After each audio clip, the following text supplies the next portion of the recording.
Not long ago, Barack Obama delivered his farewell address to his hometown of Chicago. Liberals were quick to embrace his comments, taking to social media to mourn the departure of the Obamas. For the rest of us, it was a time of celebration. Many Americans have been able to see through Obama's facade and recognize the devastating impacts he has had on our country. He may be a smooth talker at times, but his plans fall apart when he attempts to put them into action. Now, one Marine has written a letter to Obama, telling him just what his legacy really is. "This is your legacy, Mr. President. For the first time, I can say that I'm proud of my country. No, these aren't my words, they're the words of your wife when you took office in 2009. This set the tone for the kind of president you'd be, and the kind of legacy you left behind. Your speech to your adoring fans screaming, 4 more years. It makes for a good soundbite and video clip, but it doesn't paint the picture of the tens of millions of regular Americans that voted you in twice and gotten stabbed in the back for it. You stood in front of hundreds of veterans and promised that their lives would be better after you took office, that they would get the care that their country owed them. 8 years later, the VA is more broken than ever and my brothers and sisters in arms are committing suicide at an all-time high. You ignored the advice of wartime generals and pulled troops out of an unstable country and gave rise to ISIS, the most evil group of people on the planet. This is your legacy. Our country is twice as much in debt as it was when you took office, to the tune of nearly $20 trillion. That number is so large that it may as well be monopoly money, and the only people that are footing the bill are our children, the ones that you cut off at the knees by taking millions in donations from bloated teachers' unions. You know, the ones who hire teachers who can't teach and can't be fired. This is your legacy. You said that America became stronger, but all you did was apologize to corrupt world leaders and made deals with radical Muslims who want us and our allies in Israel to be wiped off the map. You downplayed terrorist attacks as workplace violence, and used national tragedies to trample on the Second Amendment rights of law-abiding citizens. You legitimized the hateful Black Lives Matter movement and gave them the ability to poison the minds of our inner-city youth, then stood on the graves on the officers that lost their lives as a result and had the audacity to lecture grieving police officers about race relations. This is your legacy. You said Middle America clings to God and guns, while you waged war on both. You tried to pass yourself off as a Christian, while telling radical Muslim nations that practice Sharia law that you stand with them. This is your legacy. You spoke about Obamacare being a force for good, but don't have the common sense to realize that holding a gun to the heads of people who work for a living, to pay for the ones that don't, makes everyone worse off. Making it illegal for people not to have coverage is exactly the kind of socialism that conservatives warned about before you got into office. You dismissed these claims as conspiracy theories, but now we have regular, healthy families having to pay tens of thousands of dollars for the bare minimum of healthcare. This is your legacy. Before you were elected, you made the case that the first Black president would be a milestone for this country. 8 years later, you're standing on the podium, saying, "Yes, we did," like you've accomplished something other than playing a record amount of golf as the country gets ready for its second Great Recession.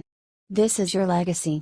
What may come as a surprise to you and the rest of the now far left pundits that run the media is, the color of your skin never mattered to America. It was the policies that attracted Americans, the decency and unity that you said you'd restore to this nation, and it was the betrayal of these ideas which gave us an actual outsider, and the person that you failed to stop, Donald Trump. Your presidency was a wake-up call for America. You will be the president that will be remembered by those too young to know any better, not as a champion and protector of our rights and Constitution, but as a celebrity. Everything you've done to this country over your 8 years will be wiped from the history books, and your legacy, as much as it hurts right now, will be nothing more than a distant memory. I wish you farewell, and I'm hopeful for the future of my country, which just proved that it deserves someone better than you.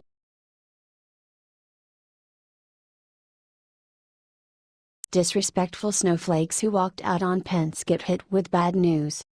On Sunday, A group of rebellious Notre Dame University students walked out of their own graduation ceremony as Vice President Mike Pence delivered the commencement address. It didn't take long for this disrespectful display to come back and bite the liberal grads in a major way. Shortly after the event made headlines, Chad Prather fired back at the students with words they aren't likely to forget anytime soon. Employers, go find the video of college grads at Notre Dame walking out on the vice president's commencement speech. Remember their faces and don't make the mistake of hiring them, Prather wrote. As a boss, you will do and say things they disagree with and their feelings will be hurt. This is how they respond to disappointment. I have a strong feeling they will be experiencing a lot of it in the years to come. Prather went on to claim that this is the product of a generation that was never really taught the principles of respect or properly disciplined. This little juvenile protest demonstrates the fact that this generation has never been held accountable with consequences from their actions, he concluded. If one of my kids walked out on Joe Biden in that fashion, there would have been hell to pay. Believe that. Several prominent names, like Tomi Lahren, took notice of Prather's claims and agreed with them. What do you think? Do you agree with Prather's message?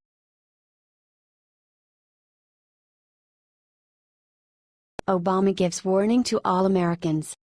According to Barack Obama, too much patriotism is bad for minorities. In a speech in Indonesia, the former president recently warned that sectarian politics could lead to chaos and violence. Obama went on to say that some countries have adopted an aggressive kind of nationalism and increased resentment of minority groups. It's been clear for a while that the world is at a crossroads. At an inflection point, Obama said, explaining how much the capital of Jakarta has improved since he lived there as a child. But the increased prosperity has been accompanied by new global problems, ranging from inequality to terrorism.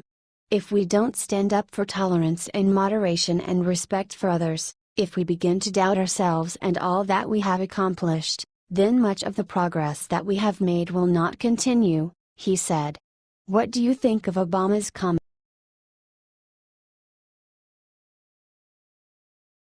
Popular restaurant demands veterans remove flag and leave. Let's boycott. Recently, a Dave & Buster's restaurant in Grandville, Michigan demanded that military veterans Victor Murdoch and Adrienne Brown of the American Legion Riders Post 179 either remove their vests or leave the establishment. The vests reportedly depicted the American flag, a bald eagle, and the prisoner of war flag, but the restaurant's management claimed the patches promoted gang-related symbols. The group was asked to remove the jackets or turn them inside out because the business dress code prohibits evidence of gang affiliation, Dave & Buster's said in a statement. Spokeswoman April Spearman said the policy was in place to ensure that everyone is able to enjoy themselves in a fun and safe environment. The American Legion is known as one of the most respected veterans organizations in the United States. It has been around since 1919 and is far from a gang. Instead, it has been working to make life better for veterans. Conservatives have decided to boycott the restaurant until they apologize for this major misstep. Do you agree that the restaurant needs to apologize?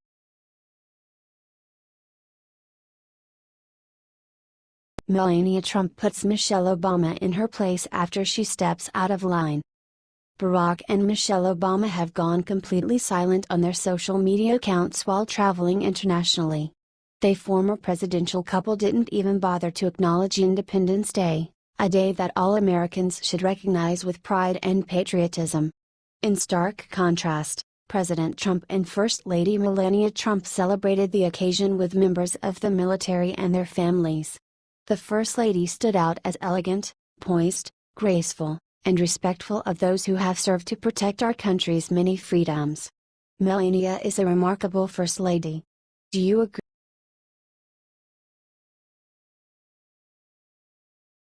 Congress gives nasty surprise leaves Obama bare, he's losing.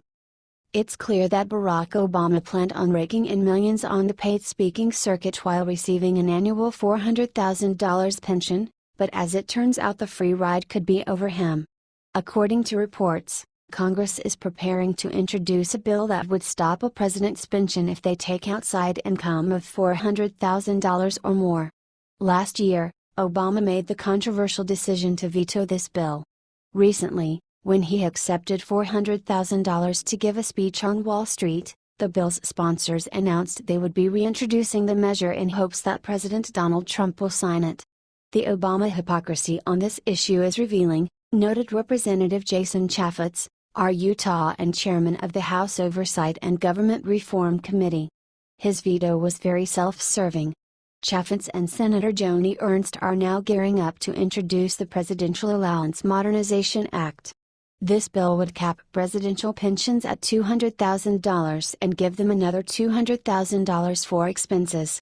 Last summer, the bill passed both the House and Senate without issue, but Obama argued that it could have unintended consequences and impose onerous and unreasonable burdens on former presidents by requiring them to immediately release their staff and find a new place. But it's not to spot Obama's true motives behind rejecting the measure as he jet sets around the world.